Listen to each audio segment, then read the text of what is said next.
So time for more porch talk. So, when I was a little girl, we lived in Midland, Texas, which is West Texas. The closest really fun thing was the Monahan Sand Dunes. So you kind of get an idea of where I was living. Our street, though, was really nice, had a lot of trees, so it was a great childhood. Anyway, but we would have extremes of weather, whether it was rain or snow or whatever. And I went to Daniel Boone Elementary School. And one day, when I think it was the middle of winter, it started to snow that morning. And I'm in like second grade, third grade, something like that. And it continues to snow. And it snows. And it really snows. And then by 2 o'clock in the afternoon, there's an announcement over the intercom that unless your parents come and pick you up, you will be spending the night in the school because the snow is too deep for the school buses. And if you walk home, you can't make it. And I walked. I mean, all my siblings, we walked to school. It was almost a mile, but it was a walk. And I'm flabbergasted because the last thing I want to do is spend the night in the school. And in fact, I'm pretty shy, and I don't, even through high school, I never spent the night anywhere. So I'm kind of freaking out at this point. And the end of school rolls around. I'm still stuck there. My brother, Pat, I'm sure he's in another class. He's still stuck there.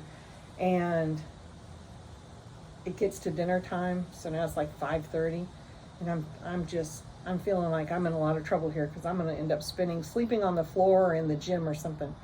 And all of a sudden the door to my classroom opens up. And in comes my dad. And he goes, "Karen Sue here?" And I'm like, here I am. And he goes, "So get your coat. We're going home." And he says, "We'll go get the Wimple girls too, and your brother Pat and anybody else who lives on our street." And there was a railroad track that butted up against the back of my school. And he had taken his red and gray Halliburton car and he had gotten up on the tracks to get above the snowdrifts and had driven down that train track to come and get us. And he took all of us home that night.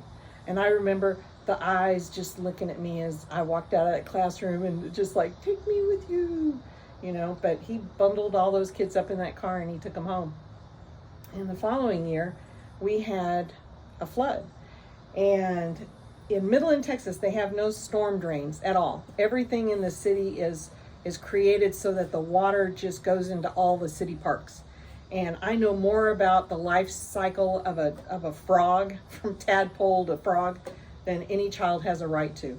And so it started raining, and right next to us was Wadley Barron Park. And we watched out the window of my classroom, you could see, and we saw the water rising and rising and rising. And then it came into the teacher's parking lot. We watched our teacher's little Volkswagen Bug just float away. And we're thinking, this is not good. I mean, it's heading towards the school. And come about 2 o'clock, there's another announcement. Unless your parents are able to get to the school and get you, you will be spending the night until the waters recede. Well, considering the park has nowhere to send the water except to toads, this was going to be a long wait. Someone was going to have to come in boats to get us. And 5 o'clock rolls around, the water is still rising. And all of a sudden the door opens, and standing in the doorway is my dad. And he goes, "Is Karen Sue here?" And I'm like, my hand goes right up. "Yes, here I am. And he goes, "Let's go get the Wimple girls. We'll go get Patrick and we'll go home."